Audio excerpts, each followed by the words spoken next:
Assalamualaikum warahmatullahi wabarakatuh. Perkenalkan, nama saya Nurinda Dwi Cahyani dengan NIM S1A1222156. Di sini saya akan mempresentasikan resume buku hukum administrasi negara yang ditulis oleh Nazaruddin Latif SHMH, Mustika Megawijaya SHMH, dan R. Muhammad Mihradi SHMH, penerbit Lembaga Penelitian dan Pengabdian Masyarakat Universitas Pakuan. Jadi di sini saya mungkin akan menjelaskan 2 atau 3 bab mengenai buku ini. Untuk bab pertama, pendahuluannya.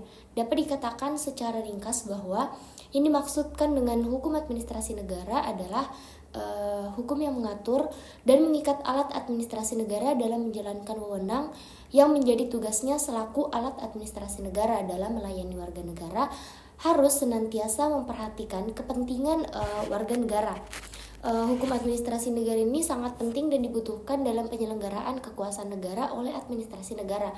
Keberadaan hukum administrasi negara berperan mengatur wewenang, tugas dan fungsi administrasi negara. Di samping itu juga berperan untuk membatasi kekuasaan yang diselenggarakan oleh administrasi negara. Unsur-unsur dalam hukum administrasi negara antara lain instrumen yuridis sebagai sarana, pengendalian oleh pemerintah atau turen, 3 partisipasi masyarakat, dan 4 perlindungan hukum.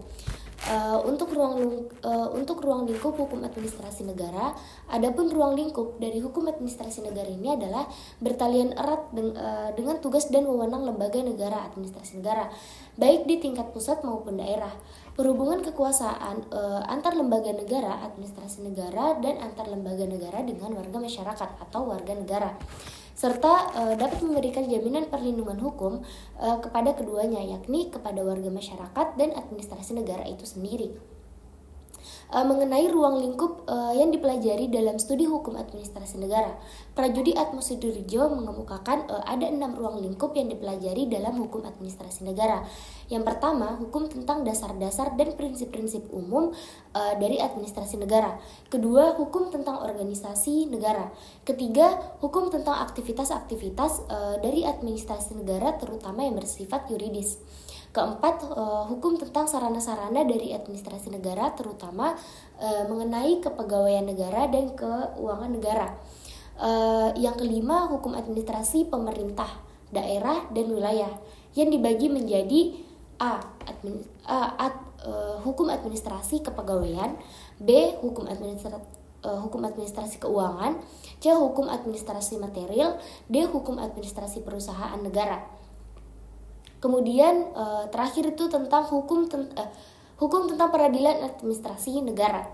Kemudian kita masuk pada bab kedua tentang sumber-sumber hukum administrasi negara dan subjek hukum administrasi negara.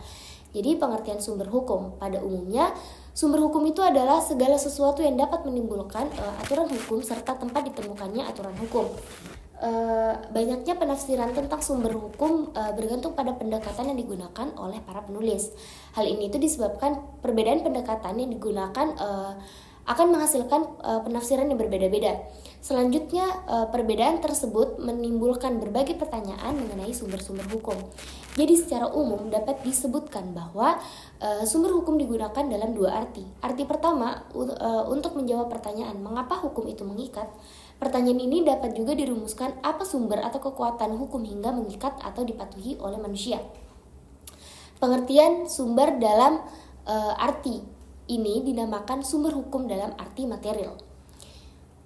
Sumber hukum material, hukum administrasi negara, dimaksudkan dengan sumber hukum adalah segala sesuatu yang dapat menimbulkan aturan hukum serta tempat diketemukannya hukum.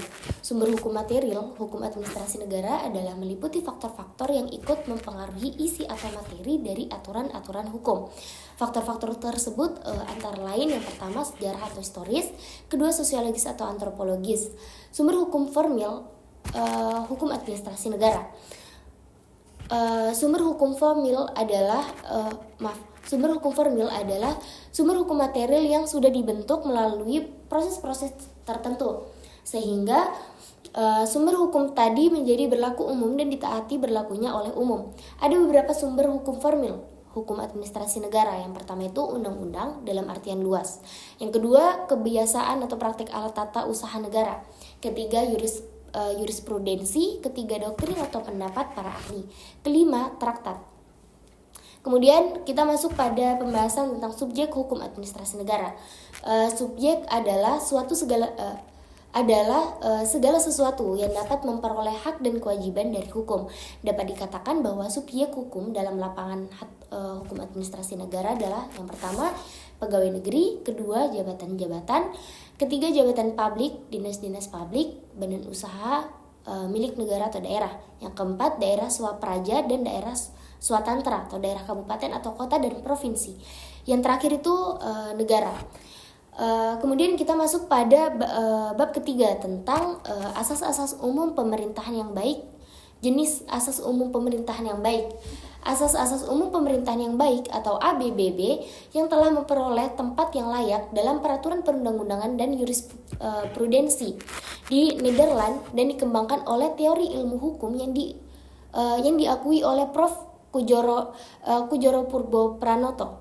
Antara lain ada 13 asas. Yang pertama itu asas kepastian hukum, principle of legal security. Kedua asas keseimbangan. Ketiga asas kesamaan dalam mengambil keputusan. Keempat asas bertindak cermat. Kelima asas motivasi untuk setiap keputusan. Keenam asas jangan mencampur aduk kewenangan. Ketujuh asas permainan yang layak. Kedelapan asas keadilan atau kewajaran. Kesembilan itu asas menanggapi pengharapan yang wajar. Kesepuluh asas meniadakan akibat suatu keputusan yang batal. Kesebelas asas perlindungan atas pandangan hidup. Kedua belas asas kebijaksanaan. Dan yang terakhir asas penyelenggaraan kepentingan umum atau principle of public service. Mungkin itu saja yang bisa saya jelaskan dari 3 bab itu. Untuk lebih dan kurangnya mohon dimaafkan. Akhir kata, Assalamualaikum warahmatullahi wabarakatuh.